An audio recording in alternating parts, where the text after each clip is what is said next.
ओम शांति। ओम शांति। तो आज हमारी भट्टी का दिन है 63 और मुरली है 12 मार्च 1982 की। चैतन्य पुष्पों में रंग रूप खुशबू का आधार। तो आज बागबान कहाँ आए हैं? अपने बगीचे में। बागबान भी एक है, बगीचा भी एक है, पुष्प वैरायटी है और पुष्पों में रंग होता, रूप होता और खुशबू होती। इसका आधार क्या है? तो वो आज की इस मुरली में हम जानेंगे। मुरली के अंदर बाबा ने कहा पुष्प हो और उसके अंदर रंग हो। जैसे आपके सामने पुष्प है, इसके अंदर रंग है, रूप भी है, लेकिन खुशबू नहीं है। तो फिर ये क्या हो गया? केवल डेकोरेशन के लिए। मुरली में बाबा ने कहा फिर वो नकली है, वो केवल डेकोरेशन के लिए है। अच्छा जी, केवल खुशबू हो लेकिन रंग ना हो, रूप ना हो तो भी शोभनीय तो नहीं लगता ना। तो रंग भी चाहिए, रूप भी चाहिए और खुशबू भी चाहिए। तो कौन सा रंग है, कौन सा रूप है और कौन सी खुशबू है, ये हम मुरली में सुनेंगे। अभी थोड़ा संसार की तरफ चलते हैं। दुनिया के अंदर इस बगीचे में, बागवानी के अंदर अनेक देश, अनेक विदेश है। अब अलग अलग प्रकार के फूल हैं, पौधे हैं ना, और वृक्ष है। वृक्षों के ऊपर भी फूल लगते हैं, पौधों के ऊपर भी फूल लगते हैं, बेलों के अंदर भी फूल लगते हैं। फलों के लिए भी फूल चाहिए तो सब्जी के लिए भी पहले फूल चाहिए। पहले फूल होता है, फिर आगे फल या सब्जी निकलती है। तो 21 बातें होती है किसी भी फूल के अंदर। तो जैसे कि एक तो होता है रंग। विभिन्न गुणों के आधार पर फूलों का वर्गीकरण यहाँ किया गया है। तो एक गुण तो होता है उसके अंदर रंग। एक रंग के फूल होते हैं, जैसे कई रंग में दो प्रकार की बातें हैं। कई कई फूल ऐसे होते हैं जो वैरायटी कलर्स के होते हैं। एक ही फूल होगा लेकिन वैरायटी, जैसे गुलाब का होता है। गुलाबी है ना, लेकिन पीला भी होता है, नीला भी होता है, व्हाइट भी होता है, पिंक भी होता है, रेड भी होता है। कमल का फूल भी ऐसे ही होता है। गेंदे के फूल भी वैरायटी वाले होते हैं। दूसरे कई फूल ऐसे होते हैं जो कि एक ही कलर के होते हैं, मतलब सब एक ही फूल और उसके फिर वैरायटी नहीं मिलते हैं, एक ही मिलते हैं। और कई फूल ऐसे होते हैं रंग के अंदर, एक ही फूल के अंदर अलग अलग रंग होते हैं। एक ही फूल होगा, जैसे आजकल अपनों ने भी बाबा के उस घर में लगाया हुआ है, एक गुड़हल का है, ठीक है। तो एक तो है केवल ही लाल रंग का, एक है केवल ही पिंक कलर का, और एक है ऐसा जिसके अंदर ये जो लक्ष्मी बहन लेकर के आए थे उसके अंदर ऑरेंज भी आता है, येलो भी निकलता है और ऊपर रेड भी आता था। ऐसे होता है उसके अंदर जब फूल आता है। तो एक में ही क्या होता है, बहुरंगी होते हैं, समझ गए ना। तो रंग के अंदर वर्गीकरण कर दिया। और फूलों में क्या होती है, आकृति होती है। कई सरल आकृति के फूल होते हैं और कई जटिल आकृति के फूल होते हैं। सुगंध का वर्गीकरण किया गया है। कई अच्छी सुगंध वाले होते हैं, जैसे गुलाब है, चमेली है, और कई बैड सुगंध वाले होते हैं, खराब खुशबू वाले भी होते हैं, और कई न्यूट्रल होते हैं। उसके अंदर कुछ भी नहीं होता, ना बदबू होती, ना बैड गंध होती, ना गुड वाली होती, कुछ भी नहीं होता। जैसे गुड़हल का ही है, उसके अंदर कुछ नहीं होता। खराब बदबू वाले जैसे कि लाश का फूल होता है, ये कई फूल यहाँ पे लिखे हुए हैं। अच्छा, अगला है आकार। कई आकार में छोटे फूल होते हैं और कई आकार में बड़े फूल होते हैं। जैसे गेंदा छोटा फूल है, सूरजमुखी बड़ा फूल है। कांटे, कई फूल होते हैं जो कांटेदार होते हैं और कई होते हैं जो बगैर कांटे वाले होते हैं। जैसे गुलाब है, कैक्टस है, बोगनवेलिया है, ये जो बेल, गुलाब, अपराजिता के अंदर कांटे नहीं होते। तो वो जो कांटों वाले होते हैं, और वो भी होते हैं जो बिना कांटों वाले होते हैं। जैसे आपने अपराजिता का नाम लिया, सूरजमुखी है, चमेली है, बहुत कुछ है। अगले हैं ऊंचाई। कई फूलों की ऊंचाई जो होती है, ये कई होते हैं वो भूमि के पास होते हैं और कई होते हैं जो भूमि से ऊपर होते हैं, ठीक है। समूह, कई होते हैं जो अकेले खिलते हैं और कई होते हैं जो ग्रुप में खिलते हैं, है ना। वृद्धि का स्थान, कई है जिनकी वृद्धि जंगलों में होती है और कई है जिनकी वृद्धि किसी स्पेशल स्थान पर ही होती है। मतलब ये अगर उगेगा फूल तो ये पौधा इसी वायुमंडल में, इसी एनवायरनमेंट में, इसी भूमि पर ही ये आएगा। तो ऐसा समय, किसी के खिलने का टाइम दिन में होता है और किसी के खिलने का टाइम रात में होता है। जैसे रात की कौन है? रात की रानी, तो ये कब खिलती है? रात को खिलती है। ऐसे ही या ब्रह्म कमल होता है, ये भी रात को खिलता है। दिन में कौन खिलते हैं? सूरजमुखी खिलते हैं, मॉर्निंग ग्लोरी खिलती है, यहाँ पर ऐसा है। अगला है 10वां, दुर्लभता। दुर्लभता का मतलब है जैसे कई होते हैं जो आम फूल होते हैं, आसानी से मिल जाते हैं, और कई हैं थोड़े दुर्लभ, मुश्किल से मिलते हैं। लोकप्रियता, कोई बहुत लोकप्रिय फूल होते हैं और कोई कम लोकप्रिय फूल होते हैं।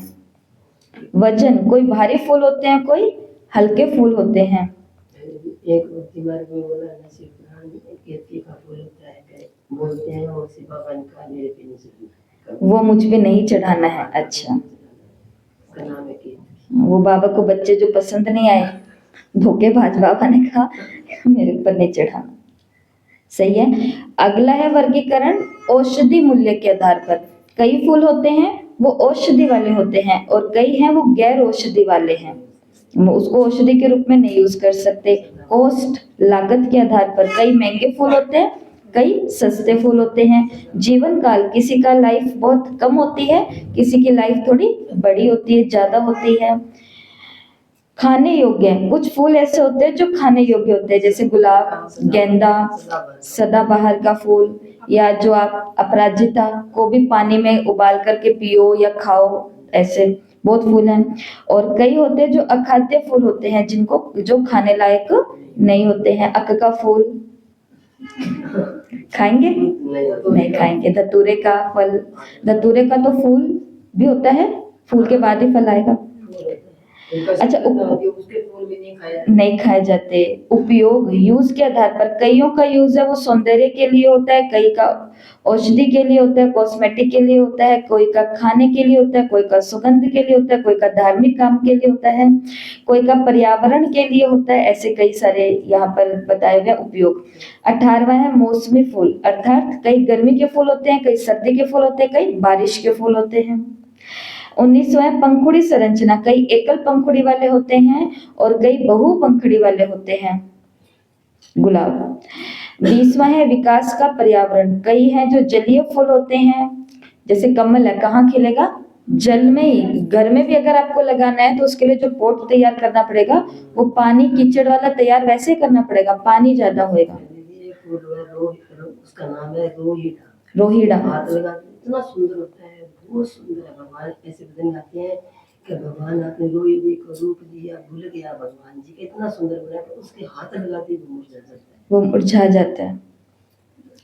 तो एक होते हैं जलीय फूल, एक होते हैं स्थलीय फूल, भूमि वाले, और एक होते हैं नहीं, और लास्ट 21वां है ये प्रतीकात्मक अर्थ, मतलब सिंबॉलिक अर्थ वाले भी फूल होते हैं। जैसे प्रेम के लिए कौन सा फूल दिया जाता है?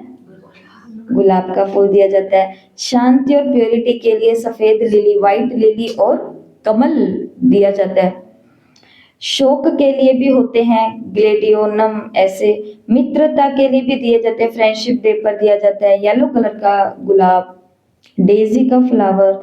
ऐसे तो ये 21 प्रकार के दुनिया में वर्गीकरण है, मतलब इतने प्रकार से फूलों की संरचना बनी हुई है गुणों के आधार पर। कई इस मौसम के, कई इसमें, कई नीचे, कई ऊपर, कई ये, कई वो हम सभी ने सुन लिया। अब ऐसे ही फूल कौन है आज? हम हैं। बाबा पुष्पों को देखने के लिए आए हैं। अब हमें ये 21 कैटेगरी, अब हमको देखना है ये 21 तो गुण होने ही चाहिए, औषधि वाले भी होने चाहिए, हम ये भी रूप में भी होने चाहिए, सब। इन में से बाबा ने केवल 3 पर बात की है, और वो 3 है रंग, रूप और खुशबू, सुगंध। तो रंग का आधार है ज्ञान की सब्जेक्ट। ठीक है, मुरली की तरफ आते हैं।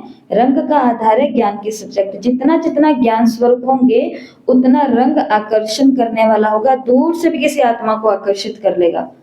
तो मैं कौन हूँ? फूल हूँ, और मुझ फूल के अंदर रंग वाला फूल हूँ। अब वो आपको डिसाइड करना है कि मैं एक ही रंग वाला हूँ, मैं वैरायटी रंग वाला हूँ, या फिर मैं बहु रंग वाला हूँ, मतलब एक में ही कई सारे रंग हैं, तो वो मेरे को चूज करना है। तो मैं जो रंग वाला फूल हूँ उसका रंग का आधार क्या है? ज्ञान। तो जितना मेरे अंदर ज्ञान ज्यादा होगा, ज्ञान का मतलब ये नहीं होता मुरली याद जितनी ज्यादा होगी, ये हमने देख लिया है। ज्ञान मुरली याद रखना, ज्ञान के पॉइंट याद रखना, कमेंट्री याद रखना, कमेंट्री कराना और ये और वो भाषण करना या लोगों को प्रेरित करना, आप जागो, उठो, भागो, दौड़ो, ये सभी केवल कभी कभी केवल ऊपरी बातें बन करके रह जाती है प्रैक्टिस के आधार पर। घर के अंदर अपना धूम मचा रहे होंगे एकदम धू धा करके, और जैसे कोई बाहर निकले और कोई दिखा और इतने में देखो भगवान कहते हैं कि भगवान को याद करना चाहिए, कुछ नहीं रखा हुआ इन संसारिक बातों में, क्यों ऐसे रहना अपने को। देखो ओम शांति, हम तो रोज ओम शांति में जाते हैं, लेकिन ये लोग कौन होंगे जो ज्ञान, जो जिस भी स्थान पर जा रहे होंगे वहां पर ज्ञान का जो रूप बना हुआ होगा वो बहुत ही ज्यादा शोभनीय होगा। ऐसे बेचारे औरों को लगेगा जिनको मुरली नहीं याद रहती, उनको लगेगा कि बाबा क्या इनको सारी मुरली याद रहती, मुझे नहीं रहती, इसलिए इस आधार पर बाबा कभी नंबर ही नहीं देते। लेकिन सच में रियल में जिसका ज्ञान मुरली के अंदर बाबा ने कह भी दिया है, ज्ञान स्वरूप जो होगा, जिसको बोलते हैं ज्ञान मूर्त, ज्ञान की जो मूर्ति होगा, जो बोलने से नहीं जो करने से ज्ञान समझ में आ जाएगा, जिसके कि लगेगा कि ज्ञानी इंसान होता है तो ऐसा ही होता है। कहने का भाव यह है, उसके अंदर एक रंग आ जाता है और वो रंग औरों को क्या करता है, आकर्षित करता है। किस लिए आकर्षित करता है कि आप हमें भी बताओ हम क्या करें, आप हमें भी बताओ हम कैसे भगवान जी को याद करें, आप हमें भी बताओ ये अव्यक्त मुरली क्या होती है, साकार मुरली तो समझ में आ गई, ये क्या है ये भी हमें बताओ, जबकि उनको कभी कहा नहीं है। देखो कितनों को तो कह कह करके थक गए हैं कि अव्यक्त मुरली पढ़ो, ये करो, वो करो, जो करो, ठीक है वो तो फर्ज है, वो तो निभाएंगे और जरूर निभाएंगे। लेकिन कई आत्माएं ऐसी है जिनको सच में हमने नहीं कहा कि अव्यक्त मुरली की तरफ ध्यान दो, क्योंकि पता ही है कि ये साकार मुरली कर ले ये बहुत बड़ी बात है। लेकिन बिना कहे वो आकर्षित हो रहे हैं और पूछते हैं कि ये नहीं समझ में आया कि ये आप क्या कराते हो, तो हमें बताओ। और उनको कहेंगे ना कि नहीं कोई बात नहीं आप एक बारी वो करो, कहते नहीं नहीं ये भी हमें करना है, तो क्या होता है इस चीज का आकर्षण होएगा ही होएगा। ये आपने भी अनुभव किया होगा अपने जीवन के अंदर। अच्छा जी, ये तो बाबा ने बता दिया किसका आधार, रंग का आधार। रंग का आधार क्या है, जितना ज्ञान होएगा, ज्ञान का स्वरूप जितना होंगे उतना बाबा ने कहा विषय दूर से ही ये रंग क्या कर लेंगे, आकर्षित करेंगे। ठीक है, देखते ही मुख से महिमा तो जरूर निकलेगी कि ये कितना सुंदर फूल है। देखते ही मुंह रहेगा ही नहीं ये बोलने से कि कितना अच्छा फूल है, अर्थात ये कितनी अच्छी आत्मा है। भले किसी को लगे कि ये जानबूझ पर इनको बटर लगा रहे हैं, ये इनको अपनी साइड कर रहे हैं, लगने वाले को कुछ भी लगे, लेकिन उस आत्मा से रहा नहीं जाता उस फूल की महिमा करने बगैर, जिस फूल में क्या होता है, ज्ञान का रंग होता है। ओके, फिर बाबा ने कहा ऐसे ही खुशबू और रूप का आधार क्या है, तो रूप का आधार है याद। जितना याद में रहेंगे और उतना ही क्या हो जाएंगे, हमारा सुंदर रूप हो जाएगा। और खुशबू का आधार है दिव्य गुण। मेरे व्यक्तित्व में जितनी ज्यादा दिव्यता होगी, मतलब मेरे बोलने का तरीका भी एक गुणी व्यक्ति का होगा, मेरे सोचने का तरीका भी एक गुणी व्यक्ति का होगा, मेरे चलने का तरीका भी एक गुणी। कल की जो अव्यक्त मुरली बाबा की 31 अक्टूबर 2025 की चली है, पहला बाबा मिलन, तो उसके अंदर बाबा ने यही तो बोला है कि पूरी मुरली का टाइटल यही है वैसे कि संगम पर आपका ये पुरुषार्थी जीवन कैसा है, ये डिसाइड करेगा कि आपका प्रारब्धी जीवन कैसा होगा। एक धर्म में आज रहना है, एक राज्य में आज रहना है, एक गुण के अंदर आज रहना है, एक के साथ आज रहना है, सब कुछ तो बाबा ने कहा आज करना है। इस आधार पर हमारा क्या होगा, प्रारब्ध तैयार होगा। मतलब दिव्य गुण मूर्त, ये है खुशबू का आधार। गुण जितने ज्यादा, खुशबू सुना ना इधर कि किसी फूल की खुशबू, किसी में तो खुशबू होती ही नहीं है, किसी में गंदी खुशबू होती है, गंदी खुशबू नहीं, किसी में गंध जो होती है वो अच्छी नहीं होती है, और किसी की जो गंध होती है वो बहुत अच्छी होती है। अब इसके अंदर भी आगे का पॉइंट निकाल सकते हैं, किसी की जो गंध अर्थात खुशबू है वो दूर तक जाने वाली है, और किसी की तब आती है जब नाक के पास ला करके करते हैं। कई कई फूल ऐसे होते हैं ना, दूर से पता चल जाता है कि यहाँ पर ये उगा हुआ है। बाहर वाले रोजेस होते हैं ना, जो विदेश वाले, उनकी बहुत ज्यादा पास लग तब पता चलता है जो अपने इंडियन इंडियन, होते हैं ना, जो तो वो दूर तक पता चल जाता है। तो शिव बाबा ने कहा सिर्फ, अब ध्यान से सुनना, सिर्फ रंग हो, रंग का मतलब याद रखना क्या, ज्ञान ज्ञान। सिर्फ रंग हो, रूप ना हो, रूप का मतलब योग, याद। तो सिर्फ रंग हो लेकिन रूप ना हो तो भी आकर्षण नहीं होंगे। ज्ञान तो बहुत है पर योग ही नहीं है बिल्कुल भी, तो किसी को आकर्षित नहीं करेंगे। फिर बाबा को क्या शिकायत करेंगे, बाबा मैं इतना ज्ञान इनको सुनाती हूँ तो भी ये क्यों नहीं आते। तो वो इसलिए नहीं आते क्योंकि रंग तो है लेकिन रंग के साथ क्या चाहिए, रूप भी चाहिए। अर्थात रूप बसंत बोलते हैं ना मुरली में, तो रूप का मतलब क्या होता है, याद। और रंग रूप हो लेकिन खुशबू ना हो तो भी आकर्षित नहीं करेंगे। योग भी बहुत करते हैं सच्ची में, और ज्ञान में भी सच में बहुत समझ है, लेकिन गुण नहीं धारण किए। सारा दिन वेस्ट, संग दोष, आलस, अलबेलापन। हाँ, सब कुछ करने के बाद में उठेंगे फिर भी अमृत वेले। योग को नहीं मिस करेंगे, मुरली को नहीं मिस करेंगे, किसी भी ज्ञान को मिस नहीं करेंगे, लेकिन खुशबू, दिव्य गुणों की खुशबू। तो दिव्य गुण कौन कौन से होते हैं सभी को मालूम है ना, बहुत सारे दिव्य गुण होते हैं। आकर्षित नहीं करेंगे, कहा जाता है ये नकली है और ये असली है। सिर्फ रंग रूप वाले पुष्प डेकोरेशन में ज्यादा काम आते हैं, लेकिन खुशबू वाले पुष्प तो मानव अपने पास रखता है, समीप रखता है। तो खुशबूदार पुष्प सदा ही स्वतः ही सेवा स्वरूप होंगे, मतलब कि मानव उसको क्या रखेगा, पास रखेगा। अर्थात ऐसी पर्सनैलिटी वाली जो आत्मा होगी जिसके अंदर दिव्य गुण भी होंगे, ज्ञान स्वरूप भी होगा, याद स्वरूप भी होगा, लोगों के पास इनको नहीं जाना पड़ेगा, लोग अपने पास, लोग अपने आप इनके पास आएंगे या कोशिश करेंगे कि इनको अपने पास लेकर के, मतलब पुष्प को समीप रखना चाहेंगे। कितनी सुंदर बाबा शिक्षाएं दे रहे हैं हमको।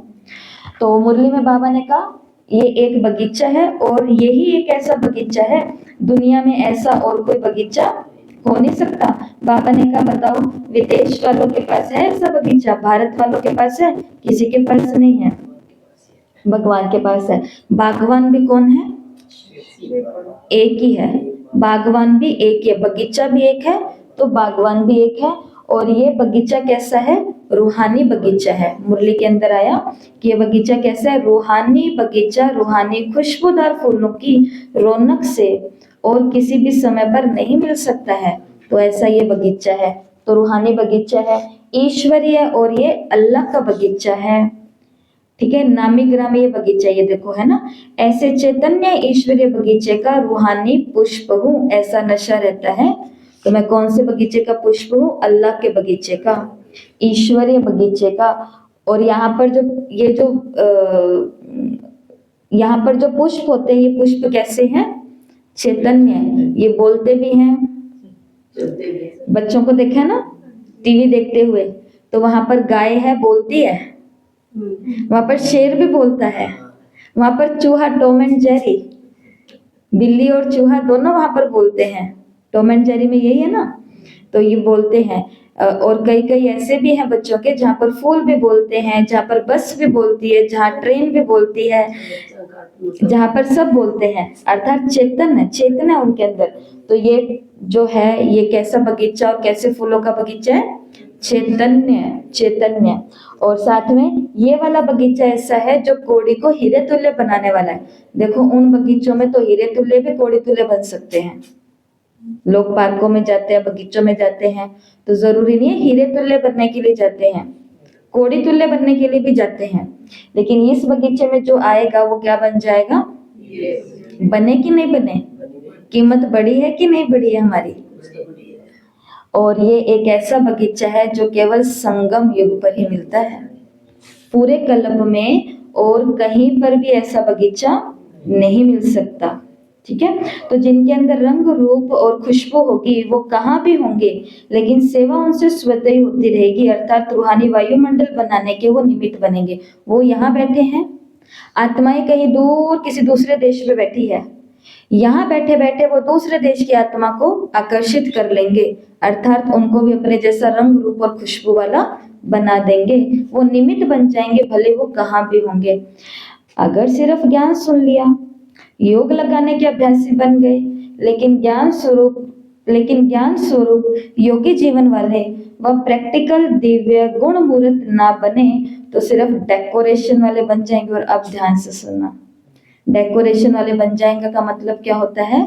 प्रजा में चले जाएंगे। बाबा ने मुरली के अंदर बोला प्रजा, राजा की डेकोरेशन ही तो होती है। राजा आगे आगे, प्रजा पीछे पीछे। अकेला राजा अच्छा लगेगा जाता? डेकोरेशन अकेला राजा अच्छा लगेगा जाता? नहीं अच्छा लगेगा। साथ में क्या जाती है उसकी? प्रजा जाती है। तो बाबा ने बताओ, डेकोरेशन वाला बनना है हमको? डेकोरेशन वाले की जरूरत होती है। डेकोरेशन करने वाले ना जो अच्छे होते हैं वो बाप के पास सुगंधित। देखो सतयुग में तो प्रजा में जाना भी कोई कम बात नहीं है। तकदीर से जा सकते, तो उसके लिए यहाँ पर रोज बैठना पड़े, करना पड़े, सब कुछ करना पड़े। लेकिन हम तुलना की बात कर रहे हैं ना कि भाई जब बाबा कहते हैं मैं आया हूँ राजयोग सिखाने, तो तुम प्रजा क्यों बनोगे? जब मैं आया हूँ राजा बच्चा बोलता बोलता, तो तुम प्रजा बच्चा क्यों बनोगे? तो ये उसके लिए है, जबकि पुरुषार्थ सहज है, बातें सहज है। बस कुछ भी नहीं करना। यहाँ पर मुरली में बाबा ने कहा, कल भी जो बाबा आए हैं, कि बस यहाँ पर तुमको संकल्प तो अच्छे अच्छे चलाने हैं, इससे तुम शक्तिशाली बन जाओगे। 3 बातें कही है ना, संकल्प शक्तिशाली चलाओगे तो शक्तिशाली बन जाओगे, योग शक्तिशाली करोगे तो शक्तिशाली बन जाओगे, औरों को शक्तियों का प्रदान करोगे तो शक्तिशाली बन जाओगे। और इसमें क्या काम? अब प्रॉब्लम कहाँ आती है? प्रॉब्लम आती है बीच में ये विघ्नों की बीच में विघ्नों की प्रॉब्लम आती है। देखो अभी तो अपने को हंसी आ रही है ना, मतलब मैं मेरी बात ही कर रही हूँ, हंसने में क्या ही लगता है, क्योंकि अभी कोई प्रॉब्लम है नहीं तो हंस ले। उठते ही कोई ना कोई बात हो गई तो इतने में तो फिर ये हंसी याद आएगी कि अभी तो विघ्नों पर हंस रही थी। लेकिन इतना सा काम है, ये जो बाबा ने राजा बनने की बात कही, राजा बनने की बात कही, रूहानी पुष्प बनने की बात कही, तो उसके लिए इतना ही करना है। परंतु बीच में क्या आते हैं? विघ्न आते हैं। और बीच में क्या आते हैं? पुराने संस्कार स्वभाव आते हैं।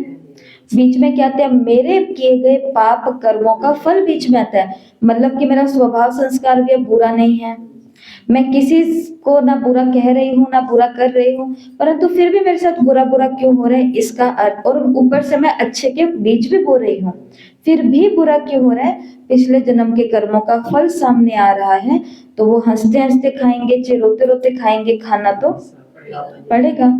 खाने क्यों है? बाबा के साथ मिल करके खाएंगे, थोड़ा उसको भी थोड़ा अपने भी खाएंगे। मतलब बाबा की याद से वो जो दुख के दिन होते हैं, कष्ट के दिन होते हैं, वो थोड़ा सा आराम से कट जाएंगे। प्रॉब्लम तो होती है लेकिन हो जाएगा। अब बताओ, राजा की प्रजा डेकोरेशन ही तो है, तो अल्लाह के बगीचे के पुष्प तो बन गए, लेकिन कौन से पुष्प बने ये चेक जरूर करना। तो रूप वाला, रंग वाला या खुशबू वाला भी बने तो ये जरूर चेक करना। और बाकी चेकिंग की तो बहुत सारी बातें यहाँ पे हमने सुन ही ली है। 9 लाख आसाकार में 9 लाख आएंगे, उसमें प्रजा भी है, ठीक है ना। और सबके प्योरिटी का ताज है। 2 लाख कम वालों के नहीं है, मगर उन 9 लाख उन 9 लाख के मगर सबके फिर भी प्रजा डेकोरेशन वाली होगी, किसी की डाइट कम होगी, किसी की ज्यादा होगी, किसी का ताज छोटा होगा, किसी का ताज बड़ा होगा, सब कुछ होगा। बिना संपूर्ण पवित्रता के सत्युग में प्रजा एक दासी भी नहीं जा सकती है। तो मतलब कितनी गहराई से सोचने की बात है कि सत्युग के अंदर जो दासी बनने वाली है, दास बनने वाली आत्मा है, उस आत्मा ने संगम पर ऐसा जबरदस्त पुरुषार्थ किया कि 9 लाख में एंट्री हो गई उसकी। लेकिन एक ऐसा गलत काम भी किया है उन आत्माओं के निमित्त, जिन आत्माओं की वो राजधानी में जाएगी, तो उसकी राजधानी में उसको क्या बनना पड़ गया? दासी बनना पड़ गया। इसके लिए कभी कभी हमको रुक करके थोड़ा सोचना चाहिए। ज्ञान में आने से पहले तो हमने जो किया सो किया, इतना हमने कुछ नहीं किया होगा, लेकिन ज्ञान मार्ग में आने के बाद हमने पवित्र आत्माओं के लिए, महान आत्माओं के लिए, त्यागी तपस्वी आत्माओं के लिए, भगवान के द्वारा डायरेक्ट चुने हुओं के लिए क्या कुछ कर दिया होता है, कभी कभी बोल करके, इधर की बातें उधर कर करके, उनके लिए गलत सोच करके, उन पर डाउट कर करके, बहुत कुछ है। बचाव फिर भी क्लियर करेंगे, बचाव करना अलग बात होती है, और किसी के पीछे हाथ धो करके पड़ ही जाना वो अलग बात होती है।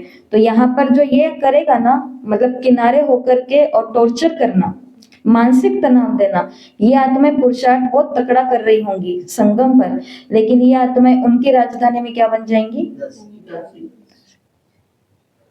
है ना। और लेकिन आज बाबा किसकी बात करें, प्रजा क्या होगी, डेकोरेशन होगी। ये पॉइंट क्लियर, ये सारे पॉइंट कवर हो गए ना बगीचे वाले। आगे मुरली में बाबा ने बोला है कि आपको क्या बनना है, मायाजीत बनने के अनुभवी बन गए हो, या मधुबन में भी माया आती है, मधुबन में आते ही हो मायाजीत स्थिति का अनुभव करने के लिए। और वहां पे भी किसके साथ टकर जाते हैं हम, माया के साथ, क्योंकि वही रिश्ते लेकर के जा रहे हैं, वही पार्टी लेकर के जा रहे हैं, वही सर्कल लेके जा रहे हैं, वही इच्छा लेके जा रहे हैं कि इनके साथ घूमूंगी, इनके साथ घूमूंगा, इनके साथ, इनके साथ, इनके साथ, इनके साथ, वहां पे इससे मिलेंगे, वहां पे इससे मिलेंगे। 5 दिन का टाइम नहीं होता, वो मिलने जुलने में ही खत्म करना है क्या, कभी भी नहीं। इन चीजों के लिए बहुत टाइम मिल जाएगा, शायद कभी मिले नहीं मिले, पर मायाजीत बनने के लिए टाइम नहीं मिलेगा, चांस नहीं मिलेगा। तो बाबा ने कहा यहाँ माया का वार नहीं है, लेकिन माया हार खा करके जाएगी। तो मधुबन में किस लिए आते हो, कमाई जमा करने के लिए आते हो, ठीक है। तो बाबा ने कहा अच्छे अच्छे बच्चों को माया भी अच्छे तरीके से देखती है, अंडरलाइन, कितनी अच्छी बात है ये, कि जो जितना अच्छा अच्छा बच्चा होगा, माया भी उसको कैसे देखेगी, अच्छे तरीके से देखेगी। माया किसकी बेटी है, बाबा की बेटी है, शिव बाबा की बेटी है। और हम कौन है, शिव बाबा के बेटे हैं, पुत्र है ना, वारिस बनने वाले हैं। तो पुत्र कुछ भी कर रहा होगा, पुत्री होती है जो बाप को कहती है ये देख लो, ये देख लो आपका बेटा क्या कर रहा है, ये देख लो, ये देख लो, देख लिया आज मैंने इसको ये करते हुए, शिकायत करती है, आईना दिखाती है, पर्दा नीचे गिराती है कि आप जिसको समझ रहे हो ना, पता नहीं क्या ही आपका ये कर देगा बुढ़ापे में, ये देख लो। आप सारा दिन मेरे को बोलते रहते हो ना, ये देखो, संभाल पूरी करती है वो मालिक तो नहीं बनती, लेकिन वो क्लैरिटी, स्पष्टता बिल्कुल रख देती है। और कमाल की बात है कि उसके अंदर कोई स्वार्थ नहीं, उसके अंदर सिर्फ इतना सही भाव होती है कि माता पिता को भी पता चले कि आप अंधा भरोसा नहीं करो, और आप इसको शिक्षा दो, आप इसको गाइड करो, आप आगे बढ़ाओ। सेम टू सेम माया भी बहुत अच्छी बच्ची है शिव बाबा की। बच्चे तो हाथ में खड़ग, तलवार, ज्ञान की सब कुछ लेकर के बाहर निकलते हैं, मेरे जैसा योगी कोई नहीं, मेरे जैसा ज्ञानी कोई नहीं, मेरे जैसा सेवाधारी कोई नहीं। लेकिन माया ऐसी आती है जो 1 सेकंड के अंदर बिठा देती है। छूट गई मुरली, मन ही नहीं कर रहा मुरली में जाने का, योग लगाने का मन ही नहीं कर रहा, उनका मुंह देखने का ही मन नहीं कर रहा, सेवा करने का मन नहीं कर रहा। देखो, जिस दिन मन के अंदर ये ख्याल आए ना कि ये करना ही नहीं है, मतलब सेवा, ज्ञान, योग, सब धारणाएं छूट जाती है, उस समय समझना माया आई, क्योंकि विघन या पेपर आता है तो हमसे ये छीनता नहीं है। हाँ, विघन आएगा तो हमारी सेवा कभी छीनेगा नहीं, बल्कि 1-2 सेवा और हमसे एक्स्ट्रा करवा देगा। जबरदस्त लगेगा। विघ्न आएगा तो हमारा योग छूटेगा नहीं, लेकिन योग और ज्यादा तेज हो जाएगा। विघ्न आएगा तो हमारी पढ़ाई छूटेगी नहीं, 2-2 मुरली क्लास अटेंड कर लेंगे, कई सुबह की भी कर लेते हैं, शाम की भी कर लेते हैं, आदि आदि। घर में सारा दिन सुनते ही रहते हैं, वो बात तो एक अलग ही है। और क्या रहा, धारणाएं, विघ्न आते हैं तो अभी तक अमृत वाला नहीं होता था, विघ्न आया, भट्टियां शुरू हो गई। तो विघ्न हमेशा ऊपर लेकर के जाएगा, लेकिन माया आएगी ना तो इनका मुंह देखने का मन नहीं है, मुरली बंद, सेवा करने का मन नहीं, इनके साथ सेवा बंद, मतलब सेवा ही नहीं करूंगी अब से तो मैं। कई बोलते हैं ना कि आपने मुझे मना कर देना, अब तो कुछ करूंगी नहीं, जब तक ये बोलेंगे नहीं कुछ नहीं करूंगी। इसका मतलब माया आई थी, विघ्न नहीं आया था। क्योंकि परीक्षा विघ्न आता तो हम अपनी वो चीज नहीं छोड़ते, ये मेरी प्रॉपर्टी है संगम की, इसे मैं कैसे छोड़ सकती हूँ।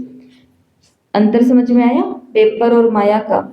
तो बाबा ने क्या बोला, तुम्हें क्या बनना है, माया जीत बनना है, इसके ऊपर विशेष अटेंशन देना है। अच्छे अच्छे बच्चों को माया भी अच्छे तरीके से ही देखती है, उसकी नजर भी इस पर रहती है। इसलिए इस पर विशेष अटेंशन दो। मायाजीत बनना है क्योंकि आप निमित्त आत्माएं हो, खास करके जो निमित्त है उनको तो बनना ही है। और स्वयं के लिए और औरों के लिए क्या बनना है? विघ्न विनाशक बनना है। स्वयं के लिए, मैं खुद के लिए, अपने सेवा केंद्र के लिए, अपने परिवार के लिए, इस विश्व के लिए क्या हूँ? एक विघ्न विनाशक आत्मा हूँ। ना मुझे मेरे सेवा केंद्र के लिए कोई विघ्न बनना है कि हमारे जो है ये उनके मेरे कारण वो डिस्टर्ब हुए, ठीक है ना। मेरी लौकिक फैमिली के लिए मेरे को विघ्न बनना है कि मैं अपनी लिमिट से बाहर जा रही हूँ और घर वालों को प्रॉब्लम हो रही है। ना मुझे अपने समाज के लिए एक प्रॉब्लम बननी है कि हमारे मोहल्ले में ये एक ऐसा आदमी बैठा है इसके कारण हम दुखी हैं।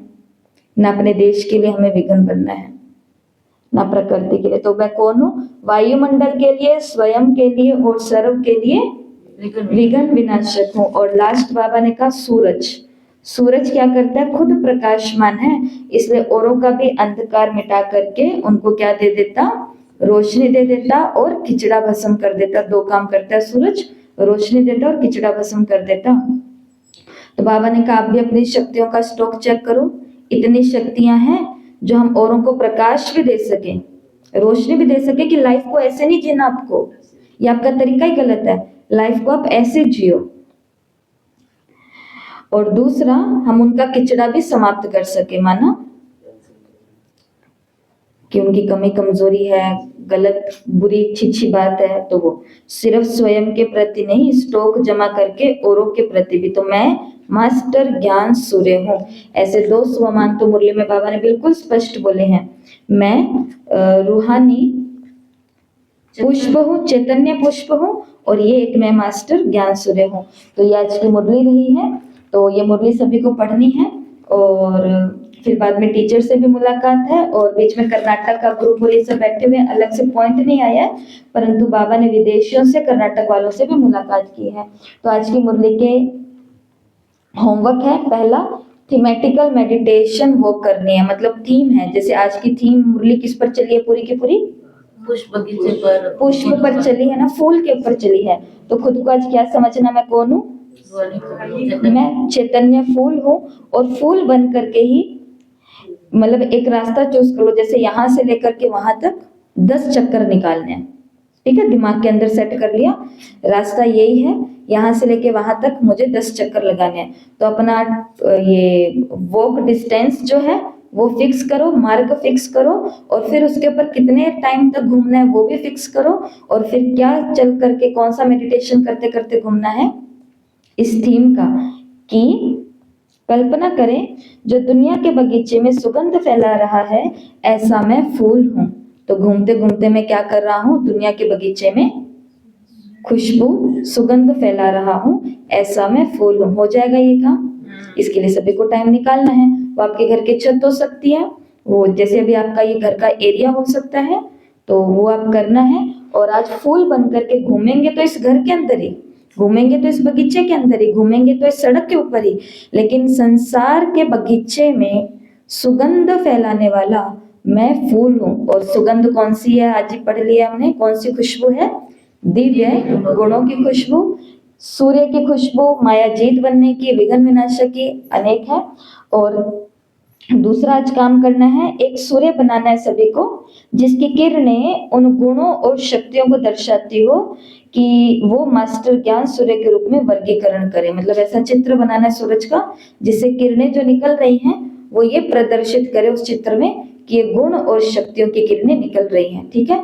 चित्र बनाना जरूरी क्यों हो जाता है? क्योंकि इससे हमारे हाथ में एक नई कला आएगी, हमको याद बहुत ज्यादा रहता है, क्योंकि ब्रेन को शब्द नहीं याद रहते। ब्रेन को मूवी क्यों याद रहती है? हमको पूरी की पूरी रहती है, नहीं रहती थी। पूरी की पूरी फिल्में 3 घंटे की क्यों याद रहती थी? चलचित्र, चित्र है वो चल रहे हैं, तो एक्शन याद रहता है। इसलिए आपको फूल बन के घूमोगे तो याद रहेगा कि फूल की मुरली भी एक बार हमने सुनी हुई है। और ये चित्र भी सबको बनाना। और लास्ट अगला काम आज का, अपने समुदाय में एक छोटे सेवा कार्यक्रम की योजना बनानी है और उन्हें कार्यान्वित करना, उन्हें प्रैक्टिकली करना है। 10 प्रकार की सेवा आपको बता रहे हैं, क्योंकि आज की इस मुरली में बाबा ने कहा है तन, मन और धन, तीनों के द्वारा कोई ना कोई सेवा चलती रहनी चाहिए।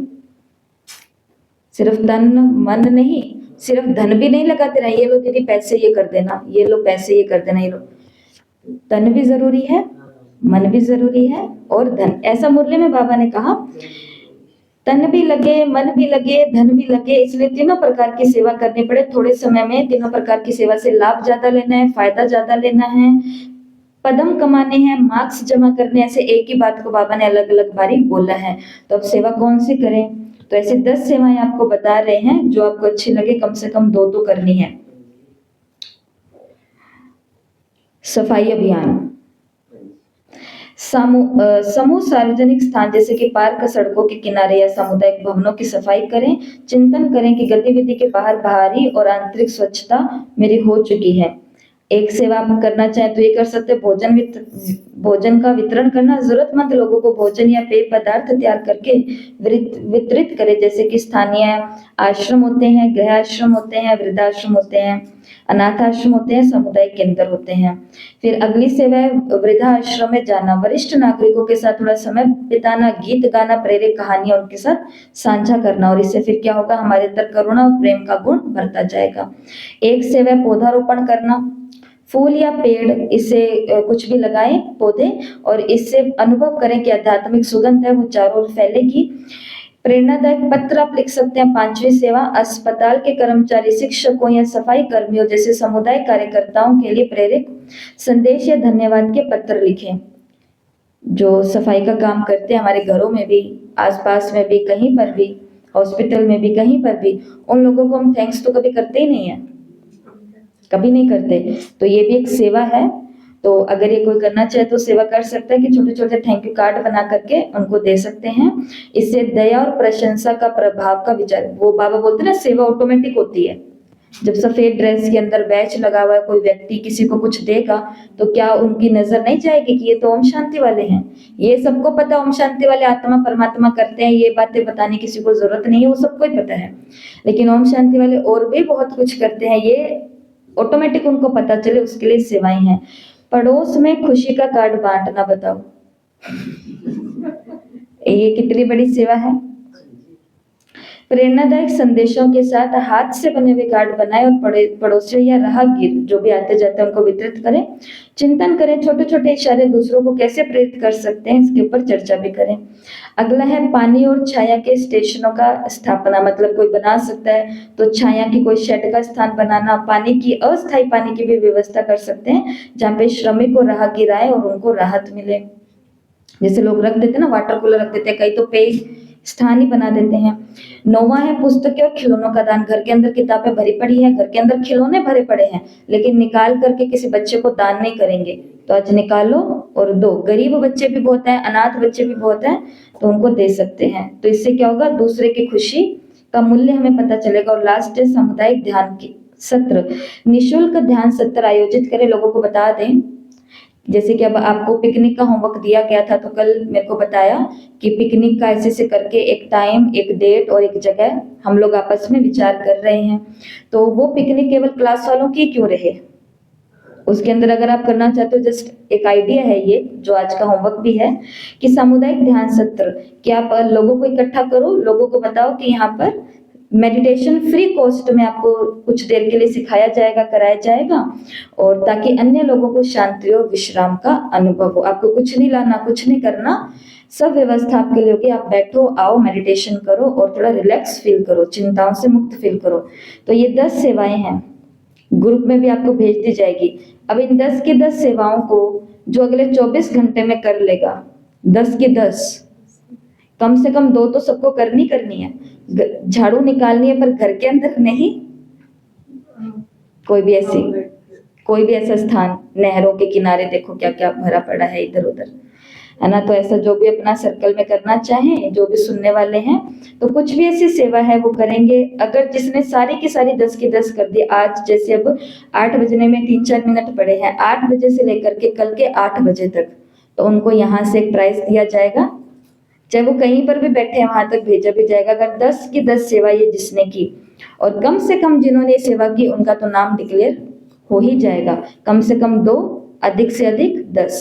ओके, ओम शांति। मुरली सभी को पढ़नी है, बची हुई मुरली भी सभी को पढ़नी है, पेपर सभी को देना है, होमवर्क सभी को पोस्ट करने हैं। ओम शांति। 1 minute silence.